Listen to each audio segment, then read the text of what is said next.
Assalamualaikum warahmatullahi taala wabarakatuh. Selamat kita bertemu kembali.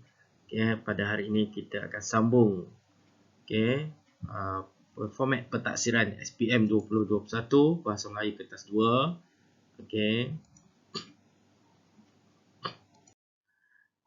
Iaitu kita akan sambung bahagian C. Kita tengok pemakaran bahagian C.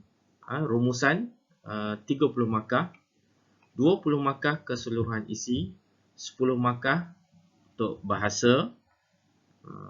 Pemakaran isi kita tengok sini, pendahuluan 2 markah, isi 6 markah, kesimpulan 2 markah.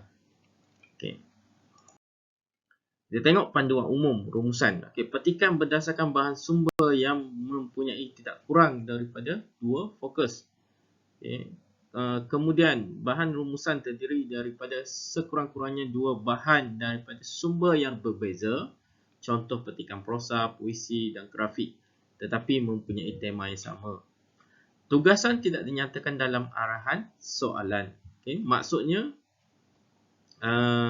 kalau kita tengok sebelum ni SPM format yang sebelum ni, dia telah nyatakan tugasan ataupun fokus yang perlu kita buat berdasarkan petikan yang diberi. Contohnya petikan dia nyatakan arahan dia nak apa, dia nak tugasan dia kesan-kesan. Tapi dalam format yang terkini, tugasan tidak dinyatakan dalam arahan soalan. Kemudian calon perlu mengenal pasti semua fokus yang terdapat dalam semua bahan. Sekiranya dalam bahan tersebut ada 3 fokus.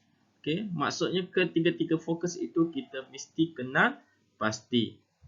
Kemudian calon perlu mengemukakan 8 isi lengkap, iaitu isi wajib diambil daripada setiap bahan dan menyentuh setiap fokus. Sekiranya fokus ada 3, 3 lah kita kena ambil. Kemudian rumusan tidak melebihi 120 patah perkataan. Kesimpulan perlu berdasarkan tema bahan. Kemudian jawapan hendaklah ditulis dalam bentuk esei. Kita tengok contoh bahan. Maksud yang cikgu masukkan tugasan tu, dalam arahan soalan ni tidak dinyatakan, tidak dinyatakan pun tugasan. Jadi anda perlu mencari, baca petikan, anda perlu cari fokus yang ada dalam petikan. Ini contoh bahan yang pertama diberi, petikan. Kemudian bahan 2, grafik. Maksud kita perlu mencari fokus yang dinyatakan dalam bahan yang diberi. Kita tengok macam mana kita nak menghasilkan pendahuluan. Pendahuluan, katakan pendahuluan 2 fokus. Kita buat saja. Rumusan membincangkan fokus pertama. Katakan fokus pertama tadi dia nak punca-punca. Kita nyatakan punca-punca. Rumusan membincangkan punca-punca dan fokus 2 yang ada dalam petikan, kesan-kesan. Nyatakan kesan-kesan. Baru kita dapat 2 markah. Sekiranya kita menyatakan satu fokus sahaja, kita hanya akan mendapat 1 markah untuk pendahuluan. Seterusnya, sekiranya pendahuluan 3 fokus. 3 fokus, kita perlu buat rumusan membincangkan fokus pertama. Dia kata tadi punca-punca. Fokus yang kedua kesan-kesan dan fokus yang ketiga katakan langkah-langkah. Maksudnya ketiga-tiga fokus perlu dibuat, ditulis dalam pendahuluan. Sekiranya kita buat hanya 2 fokus, kita akan dapat 1 markah sahaja. Contohnya, rumusan membincangkan usaha-usaha meningkatkan semangat patriotisme generasi muda dan tanggungjawab generasi muda untuk meningkatkannya. Ini fokus yang pertama, ini fokus yang 2. Okay, seterusnya kita tengok isi. Okay, bahagian isi dalam petikan. Okay, fokus yang pertama. Dalam petikan tadi dia ada 2 fokus. Okay, fokus pertama, fokus yang kedua.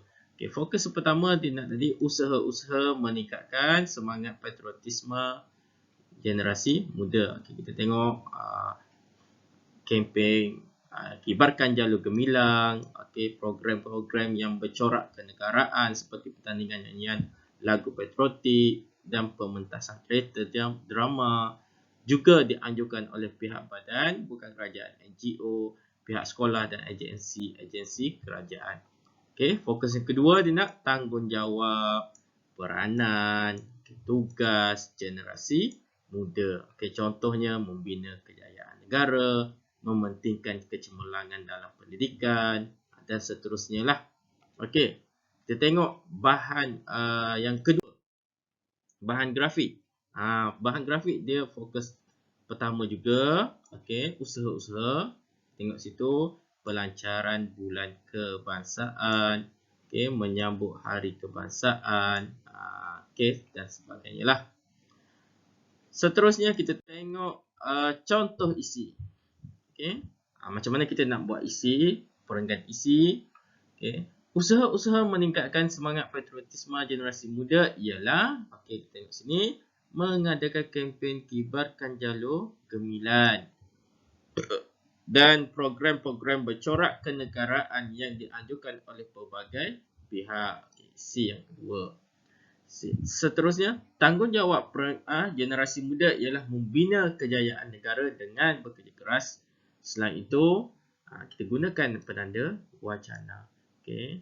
Mementingkan kecemerlangan dalam pendidikan. Seterusnya, membantu pihak kerajaan untuk mengekalkan keamanan dan kestabilan negara. Di samping itu, memastikan Malaysia akan terus berpegang pada konsep keadilan dan kesaksamaan. Akhir sekali, memastikan prinsip demokrasi akan terus diamalkan. Okay. Ini sementara itu, usaha-usaha lain pula ialah mengadakan pelancaran bulan kebangsaan pada setiap tahun. Ini diambil dari bahan grafik tadilah. Okay. Itu contoh isi. Boleh ya?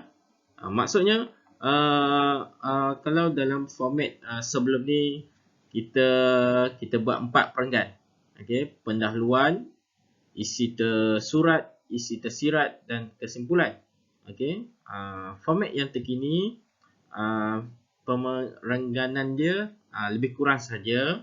Maksudnya dia tak ada isi tersirat. Okey, kita perlu nyatakan isi-isi mengikut fokus ataupun bahan yang telah diberikan.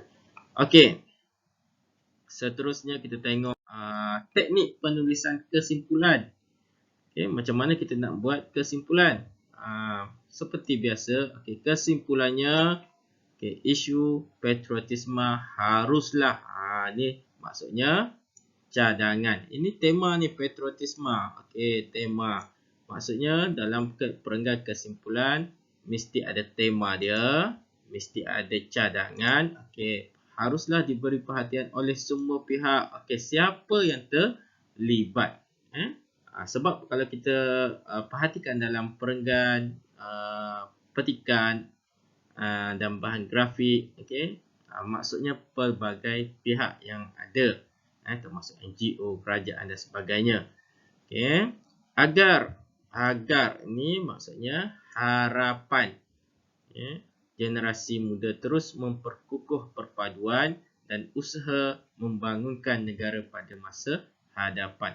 Okay, maksudnya dalam penulisan kesimpulan, apa yang perlu ada? Yang pertama tema, yang kedua cadangan, okay, cadangan, kemudian siapa, okay, siapa, kemudian mesti ada harapan dan kesan. Ini kesan lah.